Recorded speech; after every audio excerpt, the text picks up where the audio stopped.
Hi guys, good morning. This is Dan. Welcome to my channel, Engelgeist.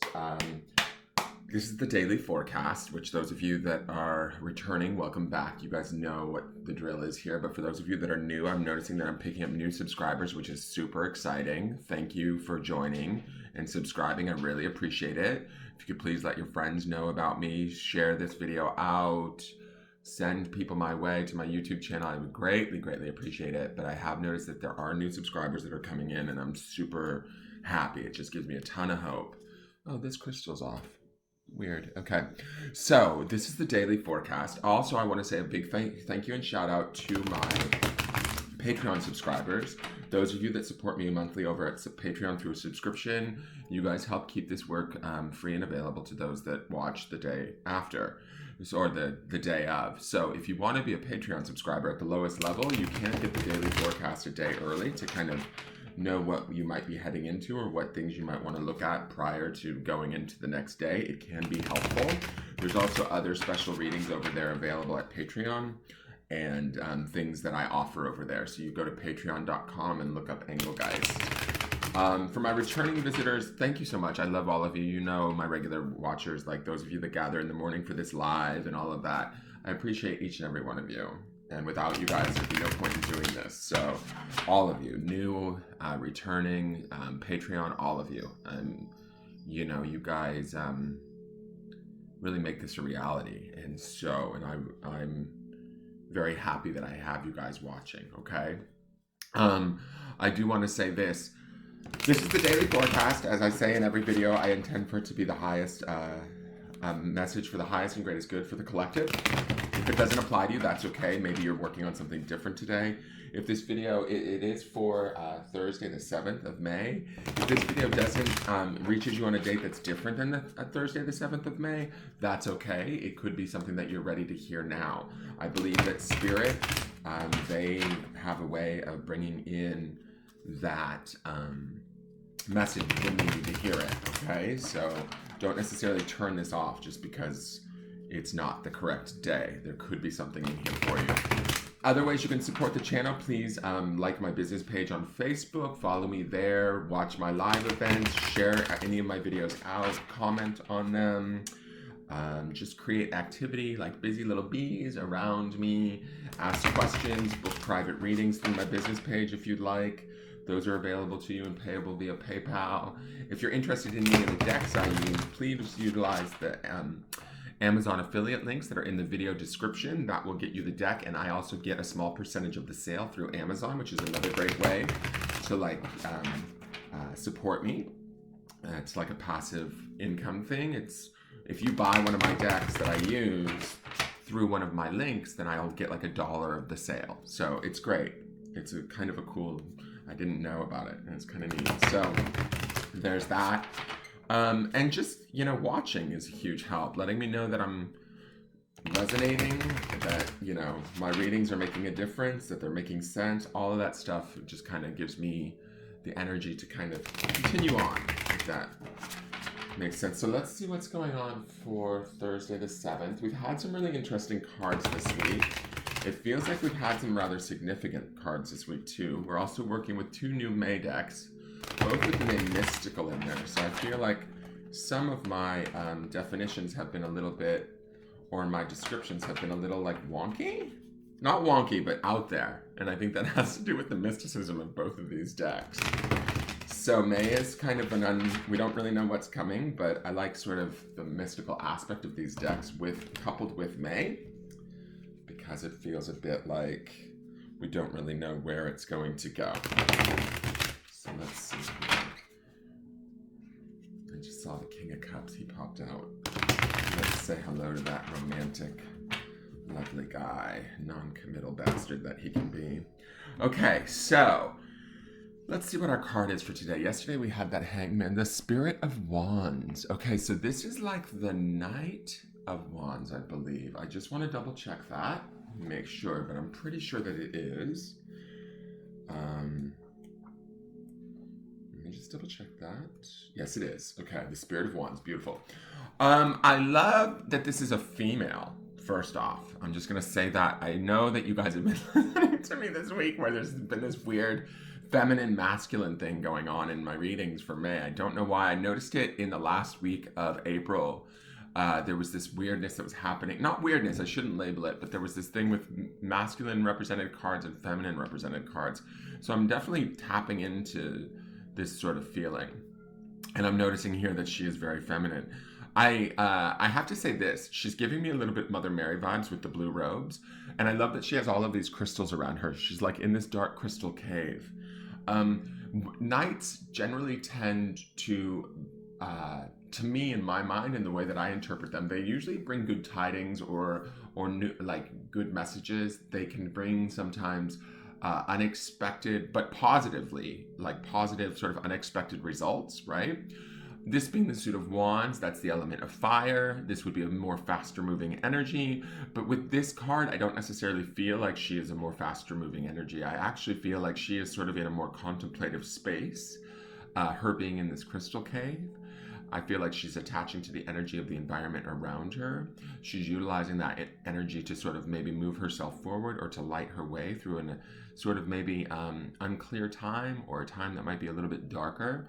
I do feel like she has a sense of confidence. I don't feel like she's afraid by any means or has any doubt in her abilities or her journey that she's on, if that makes sense. I feel like a sense of confidence to her. Part of that, let me just see this. Is she holding a crystal in her hand?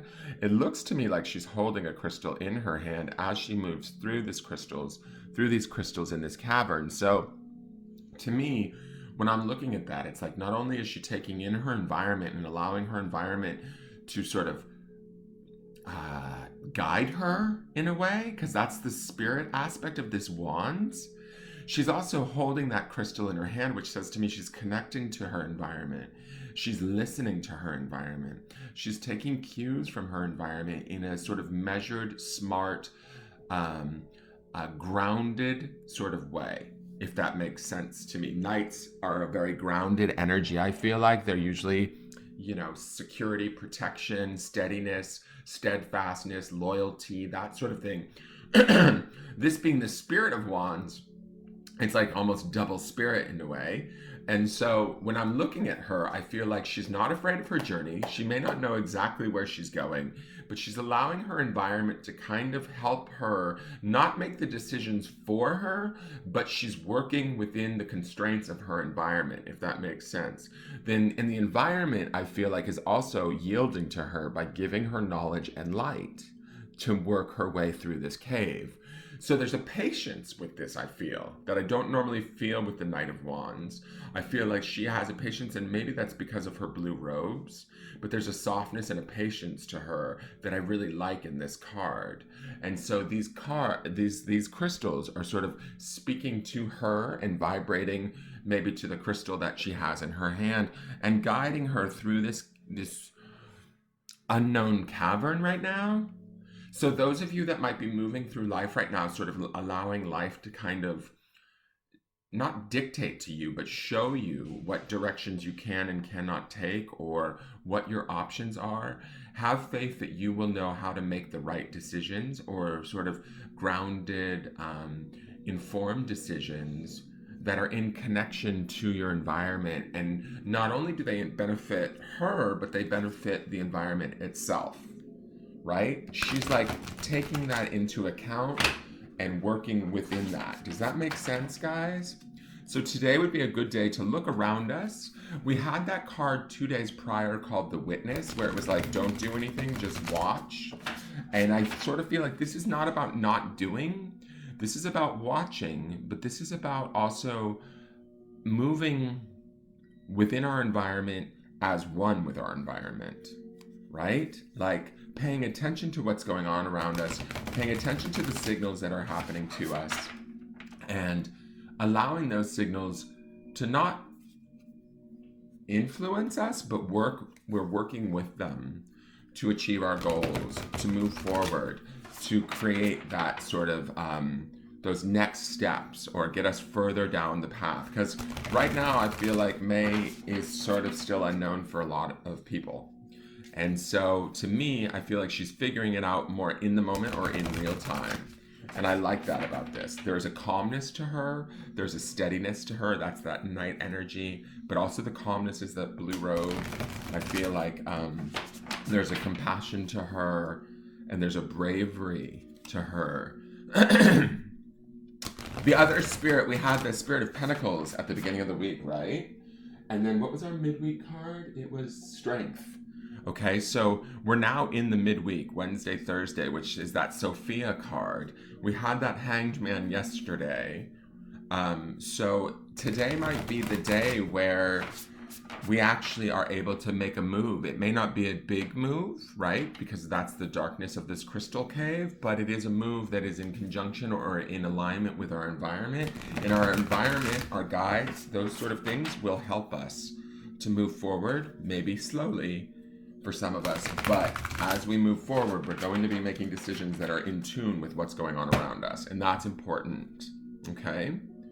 And then we also had Strength, and then we had that Four of Pentacles as the ending, which was the peeling back of the layers, right? That onion. And that's the underpinning energy of the tail end of the week. So this is all about finding our place. And to me, this being this Spirit of Wands, and we started off with the Spirit of Pentacles on Sunday, right? We're kind of lining up our, excuse me, our spiritual self with our material outside external world. Is sort of what I'm feeling. And that also is like, if we want to look at masculine and feminine, to me, our outside material world could represent as the masculine, and our internal sort of more spiritual voice could be our feminine, right? And those two coming together and lining up and working together is sort of what I see happening in these cards. I don't know if that makes sense, but that's sort of what I'm guided to say to you guys. Now, this is the rattle. The rattle is interesting to me. Only because I want to say this, she's in this dark cave and she's working her way through, say, maybe a labyrinth, through some decisions, through some indecision, or through some possibilities, some unknowns. And with this rattle, to me, this is sort of a sound that not only protects us, but also sort of cleans our space, cleanses our environment, shakes up spirit in a way, lets us be heard. There's a power in this rattle. There's an opportunity for us to, I almost feel like there's a sound. Okay, the cats are going nuts. I'm gonna have to shut the door 1 second. There's a sound that we can be making for ourselves. This is so strange. 1 second. I feel like there's a sound that we can be making for ourselves that almost heals us, gives us strength right now, if that's an om, if that's a cry out, if that's an exhale of breath, whatever that is, that sort of could be representational of our rattle. And I feel like it also bounces almost like how a bat would use, I can't think of the word, but how they use sonar technology or sound to bounce off the walls to move through dark spaces. I sort of feel like that's what this is calling to her, is she's kind of feeling around her environment, paying attention to her environment, maybe, and utilizing this rattle to me is like a symbol of power, like shaking it to sort of find her way, not only keeping her space clear and her mind clear, but also acknowledging her presence here and her right to be here, her right to have what it is that she wants. It's like an acknowledgement, like a sacred acknowledgement. And it's not only acknowledging it to her self, but to like the environment around her, to the gods around her, to the spirits or the deities around her that may be helping to guide her through this indecision or a questionable time right now. The rattle also sort of speaks to me in this idea of like also calling in your guides when need be. Our guides are there to help us and give us signs and symbols when we want them. We just have to ask them. And so the rattle could signify that too, in a way. It's sort of rattling to ward off, confusion or indecision, but also to bring in beneficial help or guidance from our guides. But they won't come in unless we invite them. And even then, they can only do so much. You are responsible for your journey. right? As she is being responsible in the dark here for her journey. So let's see what the rattle says, because I just want to know what the rattle says. The essence, the rattle is the spirit caller, okay? Okay. Carrying the shaman's prayer to the 4 directions. And remember, yesterday we had the medicine wheel, which was very focused on the 4 directions and doing that walk. And this is that walk into the deeper, darker caves of our internal self, and what is it that we want at the spirit level, and then making it manifest by working with our environment. The body of the rattle is like the earth spinning on its axis. With the aid of the rattle, the medicine woman instills a desired destiny in her future, closing with the prayer, Great Spirit, may your will be done. The rattle guides us to pray for all the earth, not just for our personal needs. When we offer our prayers for the highest good of all, everything we need is provided for us. That's beautiful. The invitation. The rattle comes to invite you to work with the tools of spirit, but be careful. They are very sharp and can hurt you and others if they are not used mindfully. Set your old tools aside and take up the drawing instruments of spirit. You are consciously stepping into partnership with the divine. This is the time for courageous deeds. Do not let your hesitation get in the way of your expression. The medicine. You want to catch God on the whisper, not on the shout. What you are trying to craft to your own desires and expectations is already there, standing before you. Do not spin the world to your own benefit. You are being offered the Creator's tools, which must be put to use to serve a divine purpose. So I think that this is calling out for us to be conscious of what it is we may want. We may not have that full consciousness available to us as we work our way through this cave. But I think that this spirit of wands, she's leading us there within us. I love this idea of praying for others. That is the family stone that we saw yesterday, taking the greater good into, of the collective into all of this, because this is part of our environment too. And she holds a crystal just like all of the crystals. If these crystals represent all of the people of the earth, right? She's holding her own crystal. So she's acknowledging and working within that. So remembering our connectivity to mankind versus, just only to ourselves and being caught in our own internalized fear. Now here's the grounding stone. I just said remembering. So the grounding stone is on, oh my God, I can't think. Obsidian, which is a very grounding stone, okay? Like, it wards off all negativity. It's also dark like this cave, right? It's pitch black like this cave, where we might be going in deeper today than we normally do. But we are safe. There's nothing we can utilize this rattle to clear our space even, right? And we can also utilize this rattle for guidance and to call in spirit for the greatest good of ourselves and those around us, or the entirety of the world, right? We have that power. And we need to remember that we have that power. We need to remember who we are, what we're worth, and that we are deserving of what it is that we want to create. And we need to remember that we can create it. All right, that is your forecast for the day. I hope you enjoy it. Please give me a like, a share, a comment, a subscribe. Please share this video out. Please let your friends know about me. For those of you on YouTube, I appreciate all of the new subscriptions. Please let other tarot watchers that you have friends of yours, please let them know about me. Create a flood, a rush of traffic to my channel. I would love that. Thank you so much for tuning in. Again, please go to my Facebook business page if you're interested in a private reading. And I look forward to seeing you guys tomorrow for tomorrow's forecast, and we'll see where this all leads. It does feel like a definite turnover and transformation between the spirit and the material is happening right now as we enter into May. All right, I look forward to seeing you tomorrow. Have a good day. I love you. Bye-bye.